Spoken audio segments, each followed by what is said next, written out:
Hi, my name is Nicole Faye Golden, and I'm the host of Scar Stories podcast. We all walk through seasons of brokenness, and it's so easy to buy into the lies that we're alone, forgotten, weak, and too far gone. But here's what I want you to know.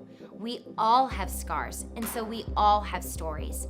I'm really hoping these interviews resonate with you and that you walk away knowing that you aren't alone, you're never forgotten, you are strong enough, and there are always second chances. Thanks so much for tuning in, and welcome to Scar Stories.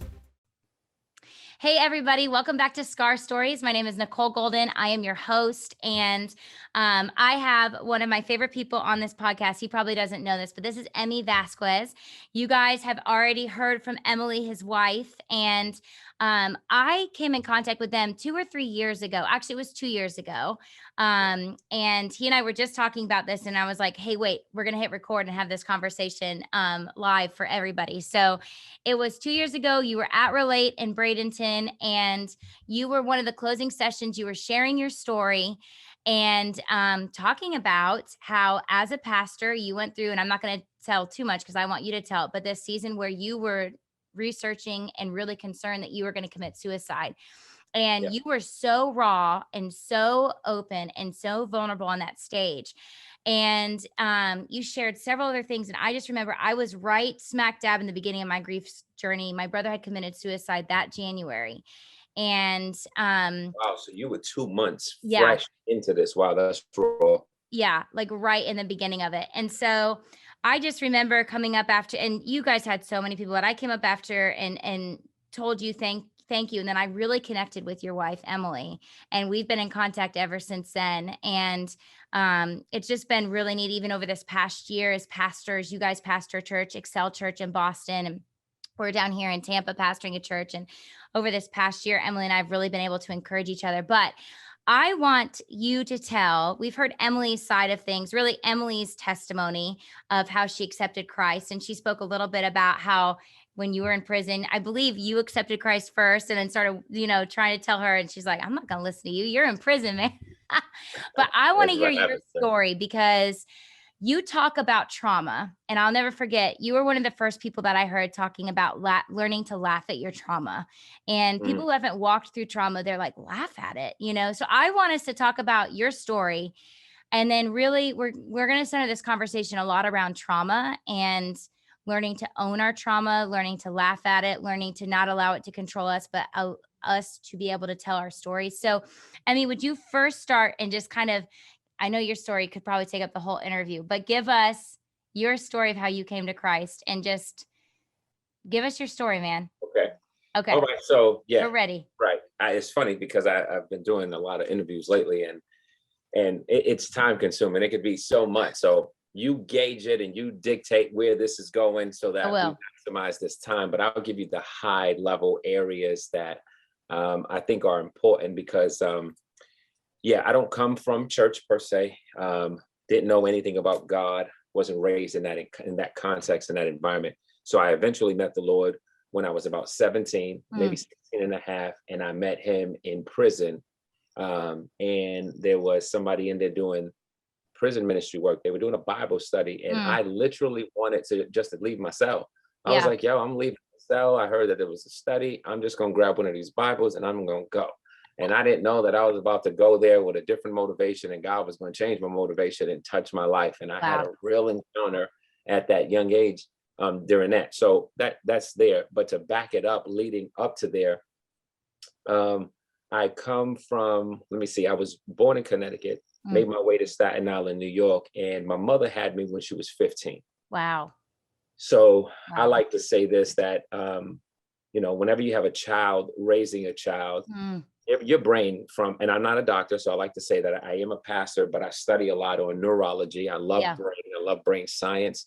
God created the brain. I don't believe that science and scripture are antithetical to one another. I believe that they support each other. Agreed. If people look at the scriptures the right way, I think that one of the benefits that we have as believers is that we get the privilege of believing God by faith.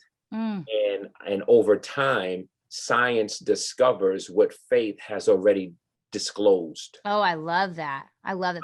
Science So discovers what faith has already disclosed. That's awesome. I love that. I believe that. And so it just takes a matter of time that if there's a delay scientifically, it's only a matter of time before they discover it. Because if it's truth, truth has to be revealed. Yep. It's just a matter of time. We just got to have long enough years behind us. We got to be able to live 200 years to figure this stuff out. And be like, oh, snap. If I could believe it by faith, I'm winning already. Yeah. But it takes the heart to do that. And sometimes your brain will delay you in that aspect. So why am I saying that? You said because your mom was 15 when she had hold you. on, hold on, Yes, hold on. Let me justify that point. I feel like I'm feeling a little insecure, and I'm going to justify that point right there. And the reason why I say that is because when you study the brain today, I found out that neuroplasticity, which is, their discovery to find out that the brain is malleable, that your brain can change, that the mind can change, etc. Well, that is a relatively newer discovery over the last several hundred years. Wow. But one of the interesting things about the Bible is that the Apostle Paul and other writers in the scriptures, they have already been talking about that the brain and the mind could change. So we're talking about something that predated that thousands of years before, except the language just has to be scaled so that there's synergy between the science and the scripture. Yeah. So like, for example, like in Philippians chapter 4, Paul is talking about anxiety. He's talking about these issues. And then he says, listen, prayer is a solution. But then in verse 8 of Philippians chapter 4, he says, finally, brothers, whatever things is true, whatever is noble, whatever is right, whatever is pure, whatever is lovely, whatever is admirable, if anything is excellent or praiseworthy, think about these things and the peace of God will help you, etc., etc. Yeah. What neuroscientists discovered several hundred years ago, they call it cognitive restructuring, which means you're going to reshape the way that you've been thinking about it. Yep. Paul said that thousands of years ago, where he said, listen, if you can get to the place where you can start telling yourself the truth and stop lying to yourself when you're in the middle of pain, it's going to help you. So, whatever's true, whatever's noble, blah, blah, blah. So I said all that because the scriptures has been saying that for a while. Scientists have just discovered some of this now, but there's synergy there. They don't work against each other. They work with each other to support what God always wanted to do, which is to set people free. Yeah. Okay. So when you just took us to church, Emmy. You just took us to church. All right. No, you're good. I love it. I love it. So when we go backwards, my mom was very young. And so you have a 15-year-old trying to raise children. And so anytime that's the first traumatized moment. A lot of people won't identify that as trauma. Yeah. But that's a traumatized thing because your brain is not fully developed until you're like in your 20s, let's say 24, and you have a 15-year-old raising multiple children. So you're going to be shortcoming. You're going to get some shortcomings. There's a lot you're not going to learn. There's a lot you're not going to get as you grow. And so my mom was trying to find love in all the wrong places. My dad had been incarcerated my entire life, so I never knew him. Found out that he was a drug addict and that he attempted to kill me. And so we ran to go to Staten Island to get away. That was the story I was told. And so we end up in Staten Island, but then my mom choosing another boyfriend at the time, he ends up murdering the guy. And so my mom was always on the run. And that right there by itself, a lot of people may not know this, but when it comes to mental health and emotional health, especially with trauma and what it does to that part of you, anytime you live with family members that you are connected to and they're always running, it's a shame-based lifestyle. And that's important to mention because shame is always running, shame is always hiding, shame is always dodging. Yeah. And so I was born into this. So now, even though everyone deals with an emotion called shame, when you come from a lot of trauma, it inflames that shame. When you deal with toxic shame, it makes it worse. And so we were running from this murder. It's beyond my control. I'm just a part of it, just coming along for the journey. And believe me. And how old were you at this point? My sister was born in Staten Island, so I'm 2 years older than her. I want to say we were around 5, somewhere around there, Gosh, 6. Yeah. And I remember those memories. I remember meeting this, what I thought was a lady in a park late at night, and come to find out it was my mother's boyfriend dressed up as a woman because he was eluding the law. And I remember that image because he had long hair on, and I'm like, this is weird. Why are we out here this late at the park? And come to find out that was a part of that. Hey, I'm going to get you an apartment. We're going to go to the Bronx. And so I ended up from the Staten Island going to the Bronx because of that issue. We were running for that crime that was committed. So we ended up in the Bronx. Eventually, the gentleman, and I'm kind of leaving their names out to protect their identity. The gentleman ended up getting arrested in the Bronx. They came, SWAT team broke down the door and came for him. And that was another traumatized issue. I got thrown in the bathtub and he tried to run out the fire escape. And So you're dealing with all of that. It becomes whenever you get exposed to a lot of trauma, unfortunately, what should be identified as toxic becomes normal. And so when your brain and your soul and your mind and all of that starts to normalize these toxic things, you have a faulty way on how you look at life. You will grow up thinking everyone else is weak. Then you'll be like, yo, you ain't been through no pain. You start judging everybody else because they haven't been through anything. And the reality is that you're minimizing their experience because yours was so exorbitant. Yours was so traumatizing that you think this is the norm for everybody and everybody else needs to grow up. No, not true. You just been through a lot of trauma. You need to get healed. Yeah. So you start normalizing what pain really looks like, you know? And then, and don't you think too, I mean, I always wondered this, like, so I have a lot of conversations with people who have walked through traumatizing situations. I honestly think that you may take the cake on all of these, but they walk through traumatizing situations, and I feel like sometimes once we get healthy, it's easy to look back and be like, it's easy to look back and beat up on ourselves about how we walked. But I almost think like, listen, like your body, your mind was trying to keep you alive. In other words, like you're a 5-year-old experiencing, and so your body is trying to, this is normal, so that, your body doesn't basically self-combust, So I think in a way, like, yes, what our bodies do and what our minds do unchecked and without help and without Jesus Christ's love, grace, and forgiveness, like, it's unhealthy, but it also is trying to keep us alive till we can get to a healthy place. Do you know what I'm saying? That is a fact. When I started doing my work, I had to repeatedly tell myself in the new season of my life that I was safe. Yes. That was one of my affirmations, one of my confessions. I needed to constantly tell myself that I was safe so I can start doing more of the work. And the reason why I mentioned that is because of what you just mentioned. A lot of times your body and your mind it's responding to protect you. What we call compartmentalization, it has its pros and cons. What we call disassociation, all of that compartmentalization, disassociation are all trauma related issues where your brain gets into a space where, like, okay, I could be raw here, right? I could say 100%. You be as raw as you want. If somebody's coming into the bedroom to molest you or to do whatever, as a child, when you're awfully vulnerable and you can't escape and run out the front door, you learn how to escape psychologically. So you start to create these compartments in your head that says, I'm not here, I'm not here, I'm not here. And you're just trying to escape the pain. Well, that compartmentalization that takes place could work against you as you get older, but it works for you. And it could still be a gift.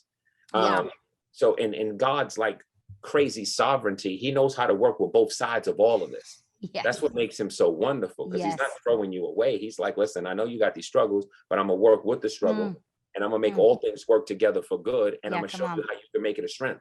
You know what I'm saying? So because good. I do. Yep. I love it. Makeup. It's a part of who you are specifically. Yes. And let me mention one more thing that you mentioned that I think is important for the listeners. Because sometimes when people hear my story, like you said, hey, you might take the cake. I think it's important that we don't compare pain. Oh, come on. Although I may come from a lot of big, I like to call them big T traumas. Although I may have a lot of big T traumas that have shaped what I've been through, we don't want to minimize people's small T traumas, because an accumulation of small T traumas will equate big T traumas. And overall, pain is just pain. Yep.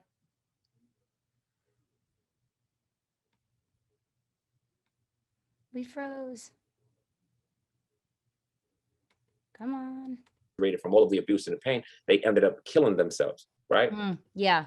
And that's extreme. But then I know people who lost their house and they killed themselves as a result of just a repossession, like, we're going to take your home. And so the meanings and the pain that we associate with losses in life create enough pain for us to do something that drastic. So what we don't want to do is, if there's anybody listening, don't compare your life to my life and think that you are not worthy to acknowledge what you are going through. Wow. Your pain matters. It's relevant to where you are in life, and you need to acknowledge it in order to begin the process to get healed. So your life matters, your story matters, no matter if someone wants to throw a scale of pain, there is no scale of pain. Pain just hurts. That's it. My son was running upstairs one day and he banged his knee on the banister. And here I am, not in his space at that time. He was like, oh my knee. And he fell down and he was, I thought he was being dramatic. So I was like, boy, your leg doesn't hurt. And he said, Dad, it's not your knee. And I thought about that. It really ministered to me because I thought to myself, how many times do we do that with someone's heart? Wow. They're going through pain. They're going through experiences, and we want to minimize their experience because we think we've been through more. And we say, that ain't nothing. It's not your heart. Let them go through what they're going through, and you just be an empathetic voice on the other side supporting them. But if they say it hurts, then it hurts. Yeah.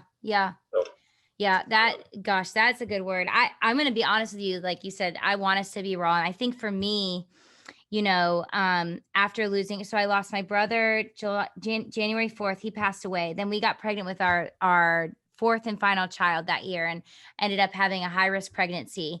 And then the day after I had Case, my last kid, my mother-in-law passed away from Alzheimer's the day after. And so that year was just crazy. But it's funny because I really do struggle, if I can just be honest with you and everybody who's listening, like when people start to talk about walking through difficult times, or when they start talking about, their pain, I go back to that year, and I do, in my mind, I tend to be like, just pull yourself together, and that's something I think I'm wrestling through right now, is realizing just what you said. Pain is pain, and not every time I'm listening to someone's story, compare it to like, oh, that's worse than mine. Okay, you have the right to be hurting, or that's less than mine. You don't have the right to be hurting. But just realizing like, everybody's greatest pain is their point of reference. So that may be someone who lost their dog, and right. or that may, like you said, someone's house who burnt down. That may be someone who was molested as a child. I don't know, but that's our greatest source of pain. And that's how we can interact and relate with each other as humans even. And so I think this is really helping me a lot. And I appreciate you even sharing that, because it's just difficult when you walk through like a really traumatic, hurtful Yeah. season to not like dismiss other people, Yeah. So that's huge. Validate your own. Yes. Validate Yeah. your own. I mean that, Nicole, even for you, validate your own. Mm, Oftentimes when we think of the timeline that you've experienced that year, loss mm, of a mother, loss of a child, like these are big issues. These yeah. are not small issues. The loss of a brother, and it's all happening almost like it's like being stoned. No one dies by one rock. Yeah. You Yeah. get hit repeatedly Yeah. one after another, and Mm, sometimes it feels like a long, slow death, and it takes time to process that. And I believe personally that your body doesn't lie to you. I mm. believe that when you still have these triggers and you feel like there's still a source of pain, it's time to slow down and allow that to be processed, because that's part of the healing journey. The So body's good. not lying. And a Yeah. lot of times when we suppress, deny, ignore, numb, medicate, and we're not trying to do the work, you don't get healed. It's almost like putting a Band-Aid on cancer. You Mm, think you're doing something, but the cells are still metastasizing and they're growing. So yeah. sometimes you got to do something uncomfortable, like put chemo on it. Yeah. And although you might lose your hair, you're killing those cells underneath. And you're doing that work, and it's uncomfortable. And it's Yeah. the same thing when it comes to emotional aspects of pain. Like, we just got to allow yourself that moment to process. And so but I will tell you this: if you do the work, Mm, there is real freedom on the other side, mm, and the story is never wasted, mm. Come on. and the scar Come on. becomes the story. Yes, that's this podcast, is listening to different people tell about how their scars become the story. And that's what is so powerful about your story. And I want us to get back into it, because it's just what you said, like you're getting hit by a rock after rock after rock of all this trauma. And then, continue on. Did we freeze up again? We're freezing up here back and forth. Come on. There we are. Okay. I'm in my husband's office at the church, so I thought for sure that the internet would be strong enough, but it is tripping on us. Okay, so what you just said, you're getting hit with rock after rock after rock. So I think now we're to the Bronx, and so keep going with our story here. I want to Yeah, hear. yeah. So from there was some other figures that came through the house. There was some, when I would just, in retrospect, just call them just bad choices. Mm, There was a lot of women that came through, did inappropriate things. There was some men that were abusive, like physically mm, abusive, and so I used to get beat down a lot. And that became a norm. You're just trying to survive, and yeah. that's another trauma reaction. Because sometimes when you get out of the trauma, you live a life of survival, even though you're set free. And so you don't really know how to live, you know how to survive. Yes. And Well, and someone unfortunately, needs to hear that today, because I know so many people are just living to survive, and they're not, yeah, oh yeah, man, and that and was it's a good. trauma reaction. They have Yeah. to understand that. Once again, it doesn't have to look like my story. If the pain is painful enough, you will create mechanisms to just keep surviving. It's what you know to make it through. And as Yep. long as you don't die, to you, not dying is success. But it's not living. Yeah. It's not living. Yeah. You It's so don't live in the true. cemetery and just say, look it, I'm not dead. I'm not under the stone. No, I want to relocate and get out that cemetery. Yeah. Yeah. So a lot of abuse, and then through several people, because there was at least 5 to 6 different men that came through. And then ultimately I was getting older, so it got harder to control me. I was Mm, fighting against every system. And then the last guy was a major drug dealer.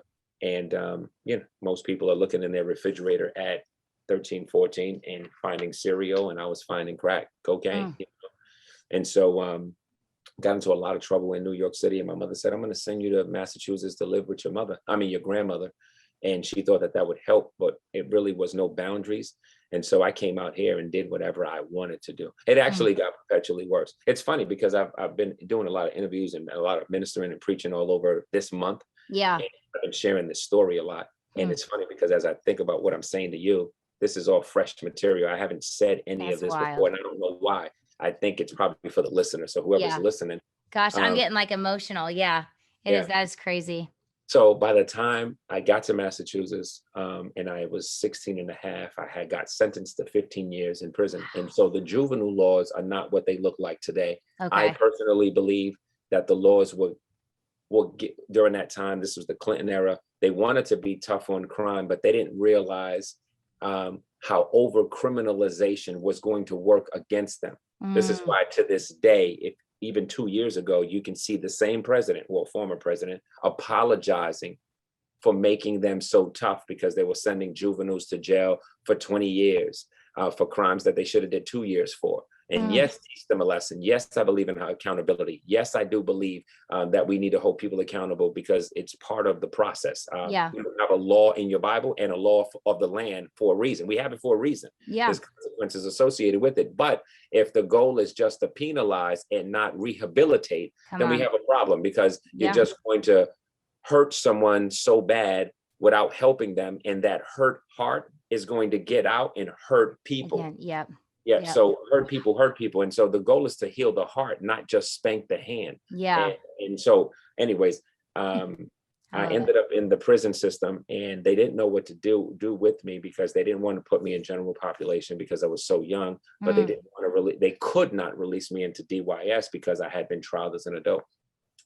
So my initial experience in prison was a 7th-month solitary confinement endeavor. And so I did 7 months at 17 in what I call the box. It's just, you're just in a cell. And so wow. that's when I got exposed to my Bible. I would read it, but didn't understand much about it. And that was a mentally deteriorating stage of some Mm, hallucinations and things of that nature. I'm telling you, and I say this not with ego, I say this with grace.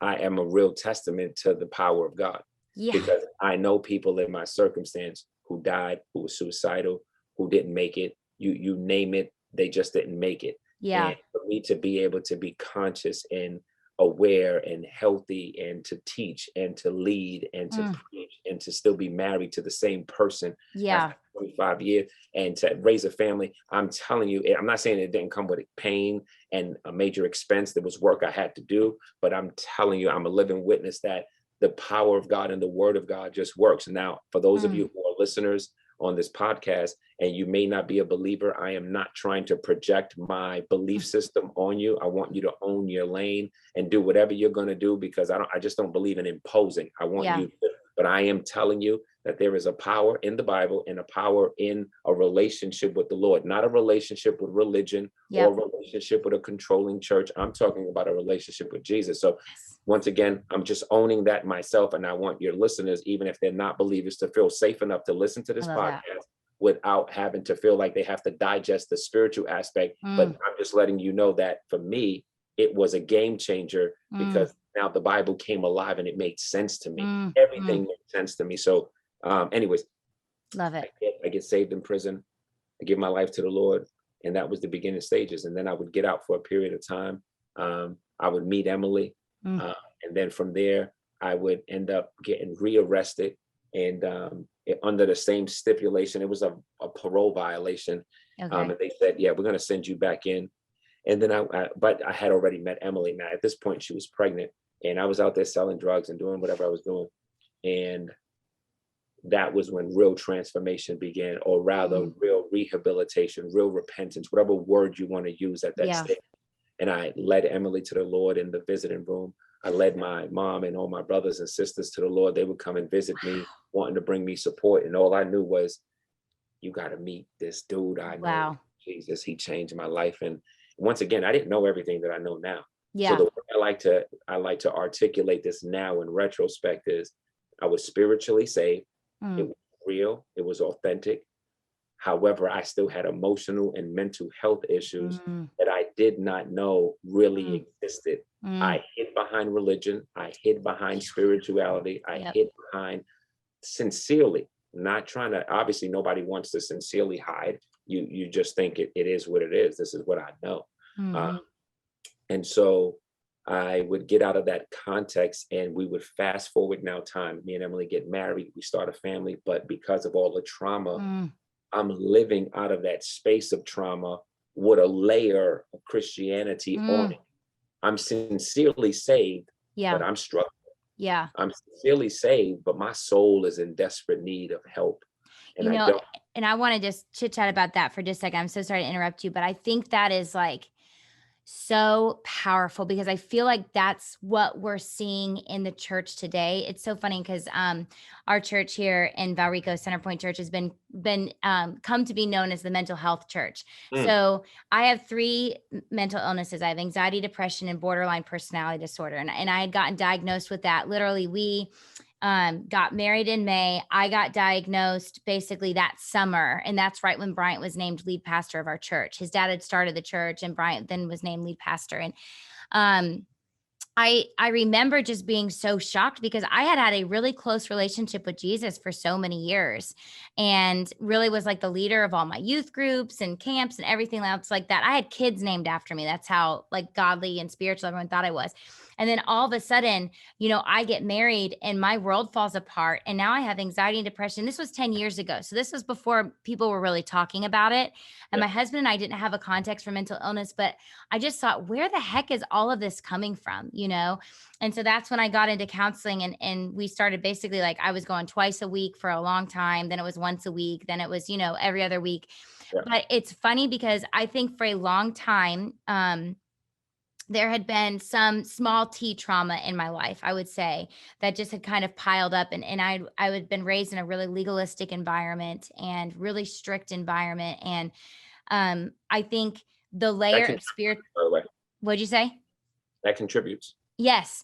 And I think that layer of spirituality, you're exactly right. It for a long time kind of kept me from realizing everything that was below the surface. And then all of a sudden now I'm in a new marriage and there's all these new things and I'm not in control of my surroundings basically. And that layer of spirituality dissolves. And now all of my stuff comes to the surface. And I think for a lot of people in the church today, a lot of, I would say people who claim to be Jesus followers, they're all of a sudden realizing these mental illnesses, they're all of a sudden realizing these mental health issues. And I think because the layer of spirituality begins to dissolve and all of a sudden you're left face to face with, gosh, I've got some stuff I've got to deal with that I just have not been willing to face. That's right. So I think what you're saying is huge. And I think some people need to listen to that is like, you can only, and I agree with you. And I think like I was sincere. I loved Jesus. I loved serving Jesus. None of that, goes away because of my mental illnesses. But I think it is so easy to hide behind those things until you walk into a season where there's either a lot of change or new or whatever. And now all of a sudden, all of these things come out, and it can be scary and overwhelming. And I think you're about to get into that part of your story where it just. Yeah, it can be scary because just imagine, man, you said so much that triggered so much in me as well. Just think about it this way, for those of you who are listening as well. The book says in Proverbs 22, verse 6, that if you train a child in the way that they should go, when the child is old, they will not depart from it. Well, that's not just true with spiritual things. We always throw everything in a spiritual category when we read our Bible. But what if it's a principle of life that just is true because God created it, that if you raise a child inappropriately, it's going to be hard for them to deviate from that course. Think about all these other children who are raised in contexts like I was raised in.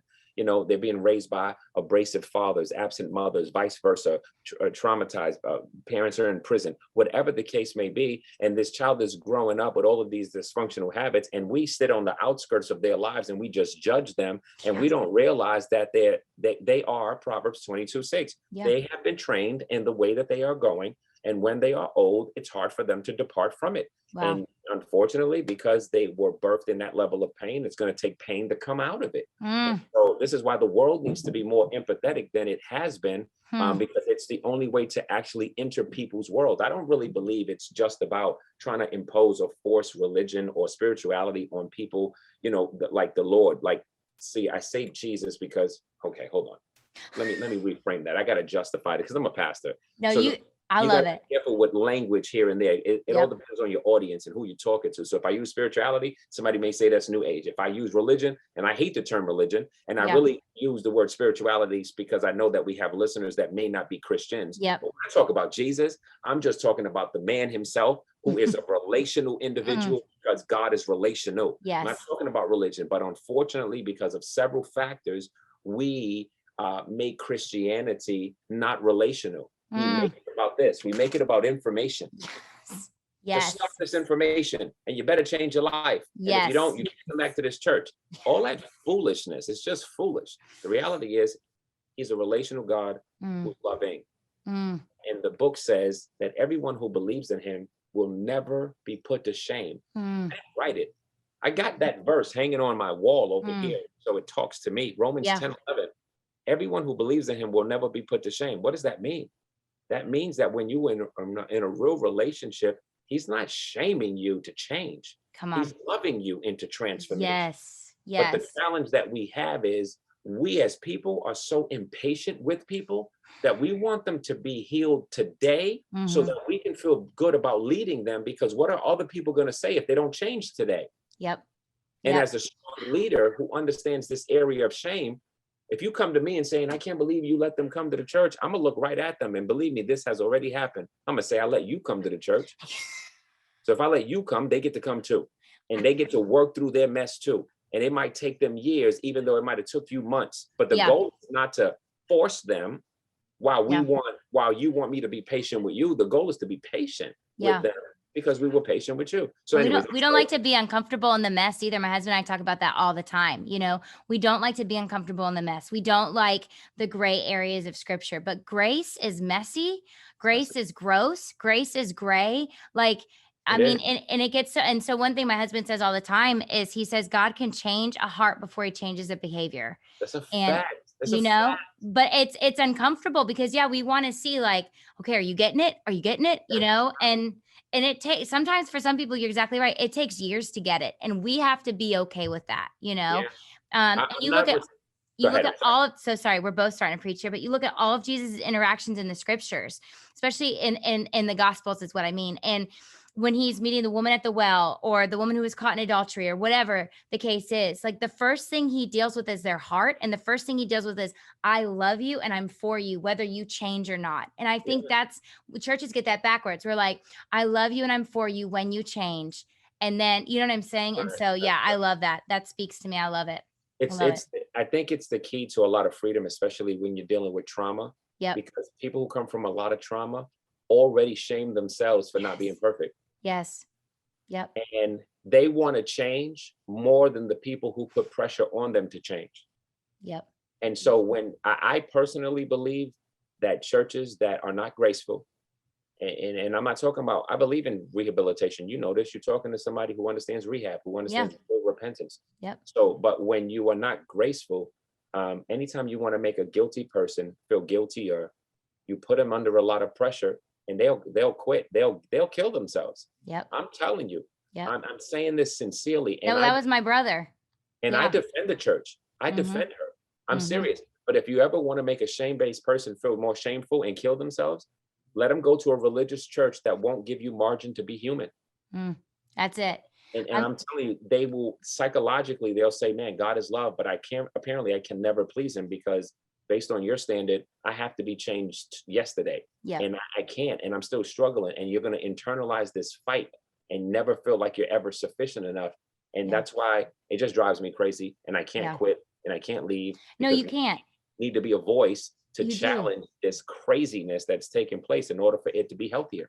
And I just wish, like, it's bittersweet. I'm so thankful. So my brother was a pastor. He was a children's pastor, and he was jumping around. I mean, he couldn't hold down a job, which had always been concerning for me, but about 5 or 6 different churches in Texas. And we found out a few years before he died that he had developed an opioid addiction. And, you know, hindsight's always 2020. Look back, and like in high school and in college, he would drink half a bottle of NyQuil to sleep. I don't know why that didn't set off alarms in my mind, but it didn't. You know, it was just kind of like, okay, well, you just want a good night's sleep. And I don't know that I knew he was doing it every night either, you know.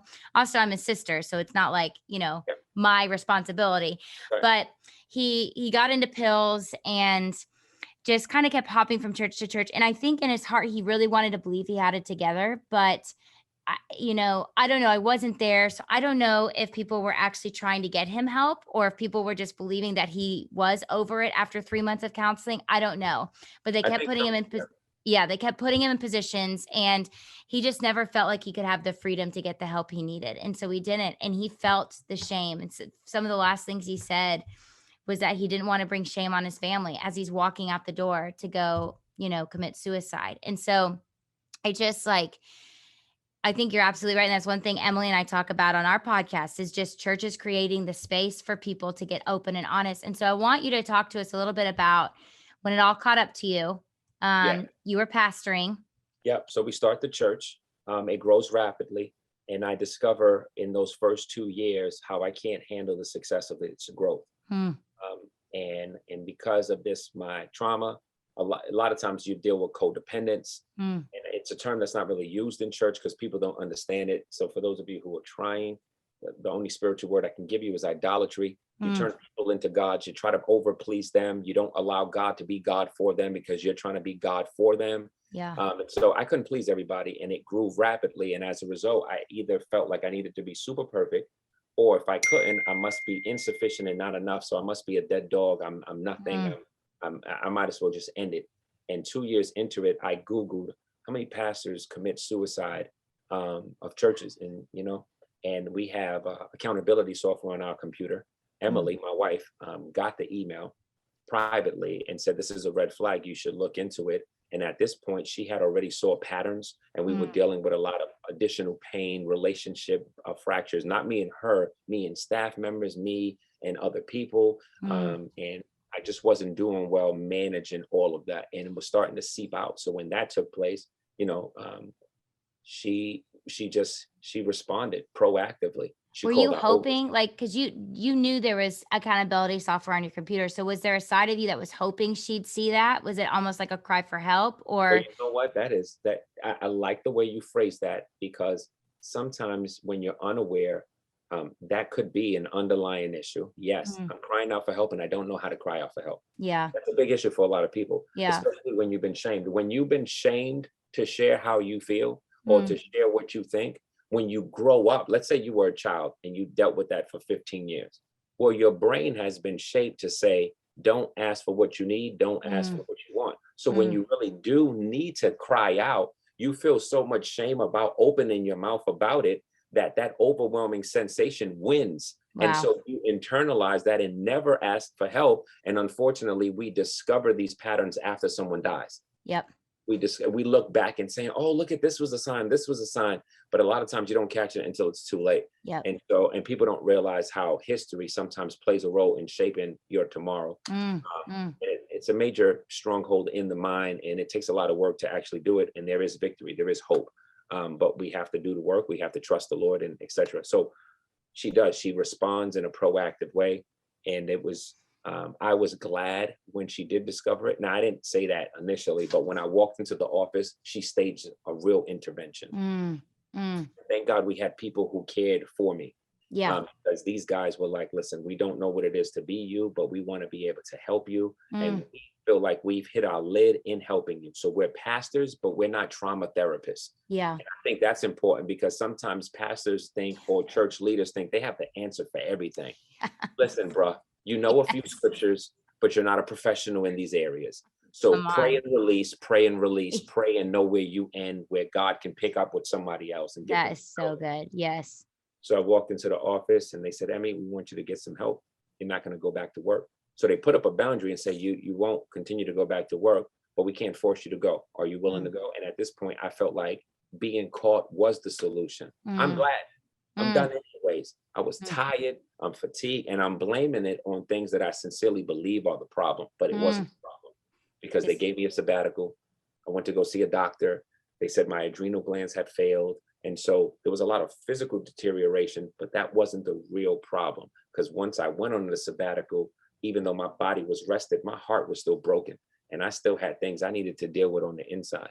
And so, I went away for a while, went away for 60 days. I do understand. Well, it was like 50, but I have to say this. I do understand that that's not everybody's unique experience. I did build a lot of healthy relationships that when the time came, they wanted to see me survive and win. So a lot of people came to my rescue. And I think this is important, because I didn't do this by myself. A lot of people fall into this fallacy where they think I got here by myself. No, you didn't. You don't do anything by yourself. Your success is connected to the lives of a lot of people. And we got to start giving a lot of people more credit than we give them credit for. You didn't get your degree by yourself. You might have did the work in the classroom, but somebody watched your kids. Somebody paid the bill for this. Somebody gave you a ride when you need, whatever the case is, there was a lot of support to get you to where you are. So where I am today came from a lot of people. So, Jonathan Del Turco, Bernard Del Turco, shout out, Derek Fry, Stacy Fry, all these other people who came and said, we're going to run the church for you. I'm going to take you and I'll be the father figure to help you here. And then when you come back, we'll see what the next steps is, because we can't guarantee that you even want to come back. And that's what happened. I got some treatment. I got some help that had its variations and its pain. And I did a lot of painful trauma work. And when I say it hurt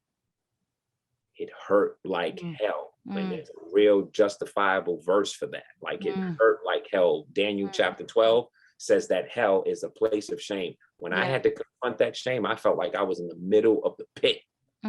So had to do a lot of work. And when I got out of that environment, I didn't want to go back. I was done. I wanted to quit. I was angry with myself. I didn't want to kill myself at this point. I was just angry with me, because, and you know why I was angry with me? I didn't know how to love me. Never had a strong source of someone showing me what love looked like for self. That's another debate and argument in Christianity, and I don't have time to go there. But I'm with you on that. Yeah. You got to receive the love of God. God loves you, and everything is about recognize that you are loved. I needed to learn how to love myself with the love of God and really love myself. Well, and scripture says that. It says, love other people as you love yourself. If you're not loving yourself right, if you're not at peace with yourself, if you haven't, I was just preaching about this the other weekend, if you haven't owned your own story, then you can't own your voice and how God wants to use you in other people's lives. And so, I think that whole argument is ridiculous there. And that's why we have so many hateful Christians, because they hate themselves. So I'm right there with you. They skip, if I can just add this for anybody who's listening, this is a major component to getting delivered from trauma and a lot of your shame-based issues. Because I believe all of our this is me now. I'm not a neurologist, I'm not a doctor, but I personally believe, because I'm the guinea pig, I believe that a lot of our trauma, I believe that a lot of our emotional struggles, I'm so sorry. These guys are blown up. You're fine. That's just the enemy. He's like, we're getting into something. Yeah, He's like, that's right. That's right. I believe that a lot of our emotional struggles are really tied to the root of shame, because it's the very last thing that we want to look at. Yeah. We deal with the shallow solutions, and we don't get to the root of the problem. And that's so good. Anyways, I was going to mention the whole thing about being loved, like Jesus said, love the Lord your God with all your heart, mind, soul, and strength, and then you ought to love your neighbor as you love yourself. Yes. So a lot of times we in Christianity, unfortunately, we get into a codependent mode, and this is not what people say, though. This is what they. I mean, this is not what they say. This is what they do. Yeah. Say I love God. They haven't received the love of God, and they will turn around and try to love someone else without loving themselves. Now think about this. If you're loving me, but you're not loving you, it's not love. Yeah. Because it's not coming from a legitimate source. Yeah. It's really the core of codependence, because you are trying to love me so that you can get a response from me to make you feel good, because you don't know how to make yourself feel good. Yep. And I'm telling you that in order to make yourself feel good, you have to learn how to receive the love of God, because the love of God is the safest place to actually live. Because the Bible says that when you are in that place, there's no fear in love. So you're never afraid. You're never insecure. You're never ashamed when you understand that. And so that is the healing power to a lot of our shame, our depression, our anxiety, etc., as it goes on. Because at the core, these traumatized issues are causing mental health concerns, emotional depreciations, if you will. And in order for us to heal our souls emotionally, we have to do the work emotionally. There has to be a space in your life where you learn how to get into that space and say, this is not wrong to feel this. Yep. Now, how I live out of this space is going to determine whether I'm doing wrong. Yes. But to feel it and to recognize, I'm going to stop running from me. Yeah. I'm afraid right now. And why is it wrong to say that? Yeah. Who taught me that was wrong?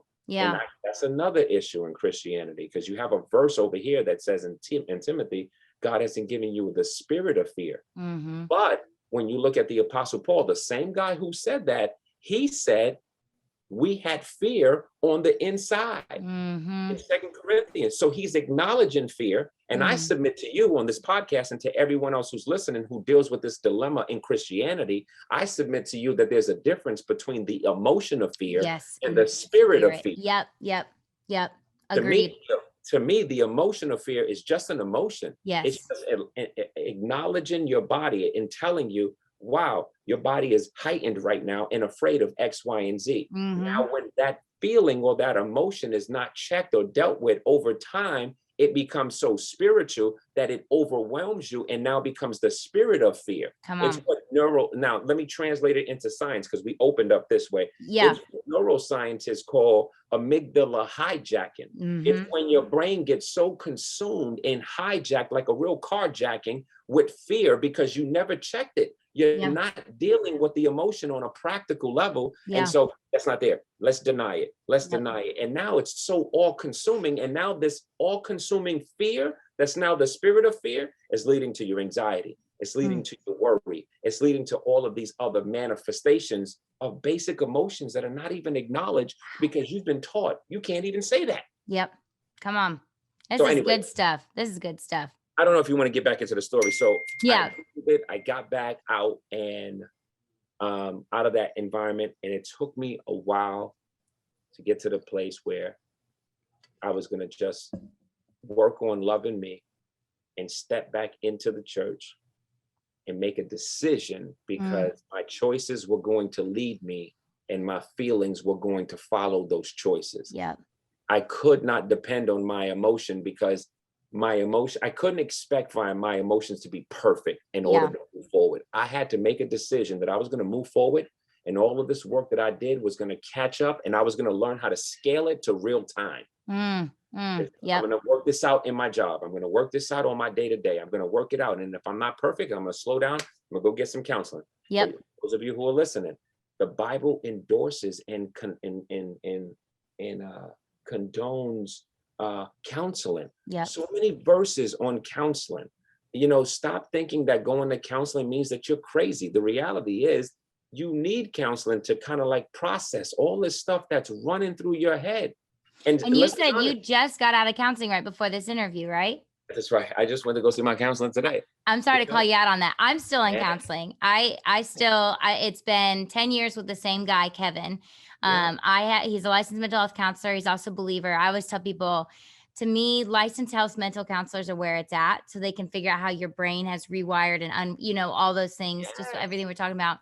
And then my husband sees him. We've got his cell phone, his email, but he has saved our lives, saved our marriage, all of those things. So yeah, I think it's so funny how we get to this place where we get embarrassed to talk about it, or we get embarrassed, especially as people who are pastoring churches and stuff. Like, honestly, I feel like we are the main people who need counselors. Like, we need someone. Can I give you an interesting stat? Yes, please. Peter Drucker, who's a leadership guru, classifies pastors in the top 4 jobs in the world that deal with the most relational pain that's out there. The number 1 job that he says brings a lot of tension and pain is the president of the United States. The second job that he says brings a lot of tension and pain is a CEO of a hospital. Okay. The third job that he says that brings a lot of tension and relational pain and trauma and all that is a president of a university. Okay. Notice that they're all people related. Yeah. And number 4 is pastors. That's wild.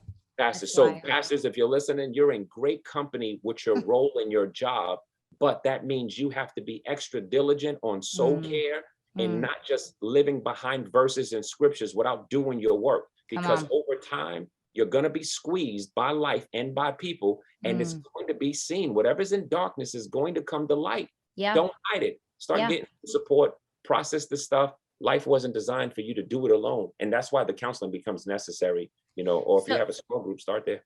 Let me ask you one more question. I just spoke to, so it's funny, as Scar Stories has gotten out there and some other things has gotten out there. I have a lot of women who reach out to me and they're like, hey, my husband's struggling with mental health. Can you talk to him? And so we always set up these safeguards, like 100%, I'll do a Zoom. Can you be in it? Or I'll be on the phone with him. Can you be on the other end? And so I've had different conversations with men recently, and one of their things that is so difficult for them is, I'm like, hey, you need to get into counseling. You need to start taking some steps. And one of the things they'll say to me, and this is mainly men, is I don't have a community. I don't have, and actually I just had a lady say this to me at church on Sunday too. So it's both sides, but men, I think it's really difficult for.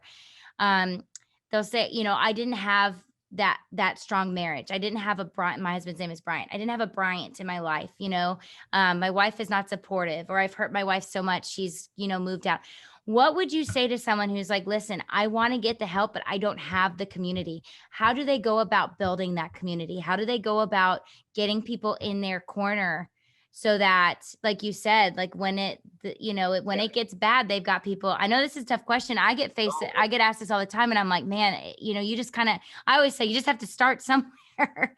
But what would you say?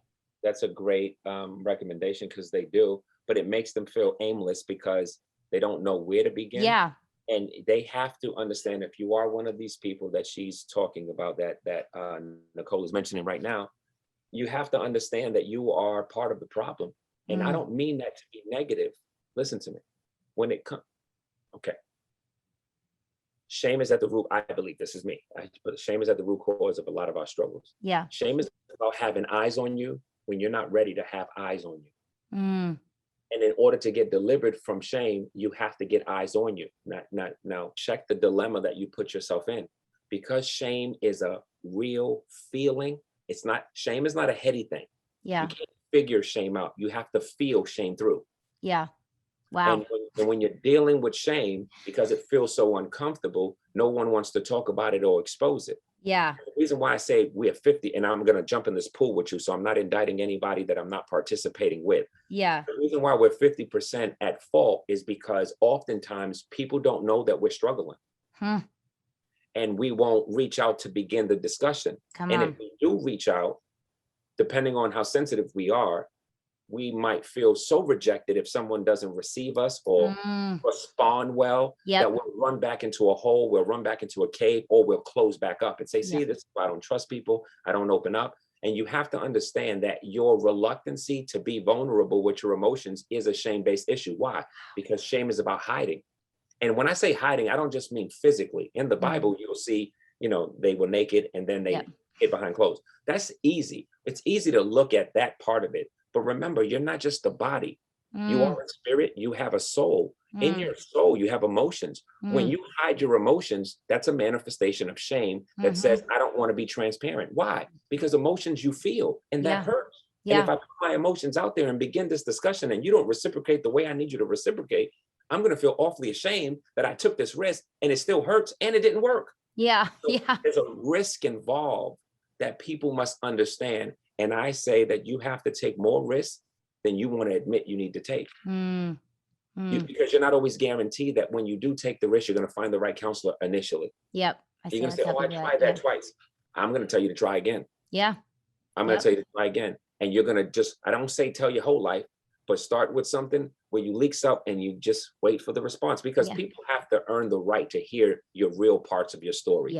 Unless you're super healed. You can't just be out there spewing your life to everyone else. Not everyone else can handle that. Even Jesus said that to his disciples. He was like, you guys were my servants and I'm calling you friends. Because I'm about to give you more information. So, that takes time to develop this relationship. But if you are that person, there's a risk required on your end. And you really do have to keep trying. And unfortunately, sometimes it's going to work, sometimes it's not going to work. But because it didn't work, I don't want you to give up. I want you to keep trying. And you know why? Let me just say this. To me, mankind, and an identifiable mark for mankind is shame. It will forever be identified with shame. It's the reason for everything on the negative side of heaven. Like this side of heaven, we will always deal with it. Now, because that's the case, as it's important for you to get healed from your own, but as you expose those areas that you're stepping out with that feel awfully intimidating or whatever, as people hear it or see it, they may be so much in their shame that if they're afraid to touch it when you took the risk to expose it, they'll give you the impression that you're not worthy to share it. So you have to keep taking a risk to find that person that's safe enough that you can fall in their arms, if you will, like it could fall down. So that's so good. Yeah, so it takes a risk. There's a lot to say about that, but you're not alone. Listen, young man, listen, young lady, you are not alone. If you can't find the support at home, start professionally. If you have trust issues, start professionally. You may not be able to open up with somebody at church, and just because they're a Christian doesn't mean that they're mature. You have to take your time about finding people who are mature enough to handle your story. And I like to jokingly say, if you got trust issues, find somebody who's protected by HIPAA, like a counselor, and they are required by law not to talk about your mess. That's what I tell everybody. I'm like, they have to sign a thing. They cannot tell anybody. Well, okay. So real quick, because we're almost at an hour and you're probably exhausted after all this, because we have No, not exactly, but I'm on your time. We have poured you out. Likes you, and I was like, well, if you her friend, then she my friend. I love it. I love it. Well, so bottom line is, we know you got back into the ministry, and God's been using your story, and your church has been doing so well. I've been watching you guys. But one of the things I did want to end the interview on is just kind of talking about, I'll never forget. Now, I've heard you 2 different times at Relate. So I heard you 2 years ago and then last year. This year, Relate didn't happen. At least I don't think it did, unless we missed it because of COVID. But you talked about, when you get up there, you're so funny. I think you're hysterical and you have a lot of joy. And you talked about laughing at our trauma. So is that something? And it's funny because I don't know if you meant that sarcastically, or if you meant that truly as being healthy, but it is something that I've kind of bought into, and I tend to laugh at my trauma because otherwise, it's that or fetal position on the floor. So what are your thoughts about laughing at trauma? Once you've started to heal from it and you're making progress, and I don't know, I think healing from trauma is a lifetime thing. I think there's always going to be little things that trigger, Cool. I agree with you. What are your thoughts on laughing at trauma? Did I take you too literally when you were being sarcastic? Or I think I think there's a 50-50 here. I think it's a little bit of both. I think that, like I mentioned to you, think about it. If you lived a life that was full of seriousness, one of the problems that you have in general is learning how to be joyful. I'm telling you, people who come from a lot of trauma, sometimes they are so used to pain, they don't know how to feel right unless they feel wrong. Wow. Wow. I see it all the time. I see it all the Yeah. time. And so they don't know how to smile.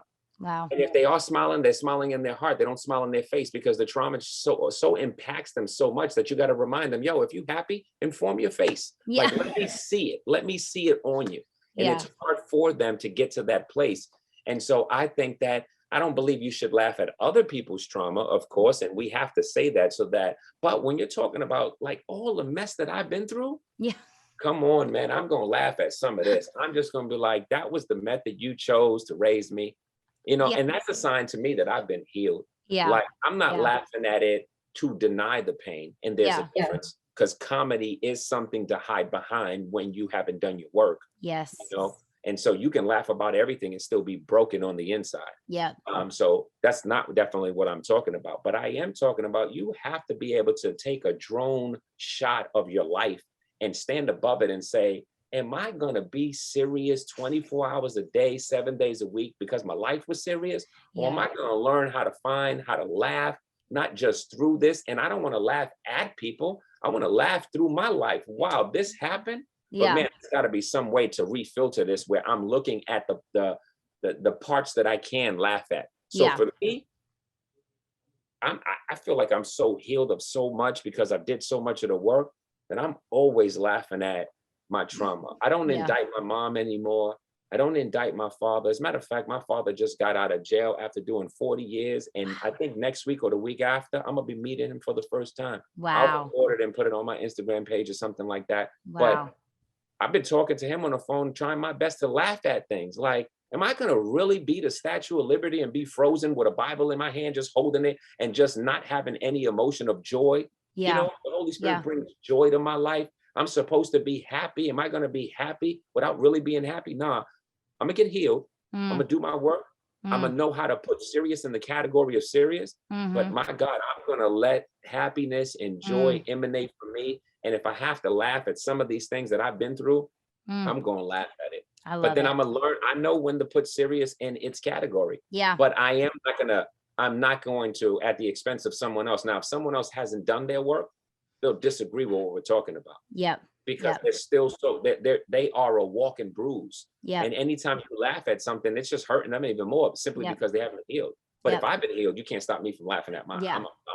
I'm going to make something out. And it's what I tell people all the time. I'm like, listen, like if you got a nasty cut on your arm and you're just bleeding all over the place, like you're not going to want to tell that story or laugh at that story or anything. Like you've got to go in, you've got to get it, cleaned out, wrapped up, may have to go through rehab for a while.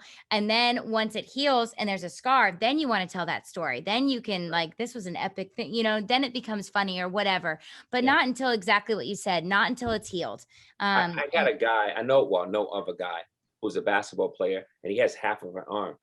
This kid could ball. Yeah. When I tell you, collegiate level basketball player, and my God, he put a move on somebody. That's a trauma, by the way. And anytime your arm gets severed, that's a trauma. Yeah. And so he did this move. Now, mind you, he only got one hand. Yeah. And so he did this move and he crosses over to the left, but he doesn't have a left arm. It's like a nub. It comes down to the elbow. Yeah. And he put this fancy move with a fake, all with one arm, and he scored. And he said, come on, guys, we got to name this move. And all these responses were jumping on his page. Let's call it the nub. Let's call it the half arm. Let's call it 50%. Let's call it. And he's joking about his own trauma. Yeah. And that's what we had it. But that's a sign of healing, though. You can't do that if you're not healed. Yeah. So the goal is not to laugh if it's not sincere. Get to a place where you can get healed, where every time you smile, it's coming from a sincere place. Yeah. It's a sign of healing and ownership. Like he owned, I love that. Okay. So let's wrap this up. I know God's probably given you a word for my listeners. So leave us with something. Like you've given us so much. What's that last final thing that you're like, hey, I want to make sure they know this. I want to make sure they walk away with this. What is it? I'm hearing something in my heart right now, so I'm going to trust it. I knew it. If healing is the goal, then comfort cannot be the means. Wow. That's huge. If healing is the goal, if you know you need healing, and that's a wonderful resolution, that's a wonderful pursuit, but you are also implying that you're not.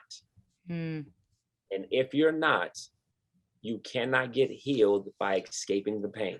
Yep. So if healing is the goal. Comfort cannot be the means. Stop thinking that you're going to get to your healing without doing hard work.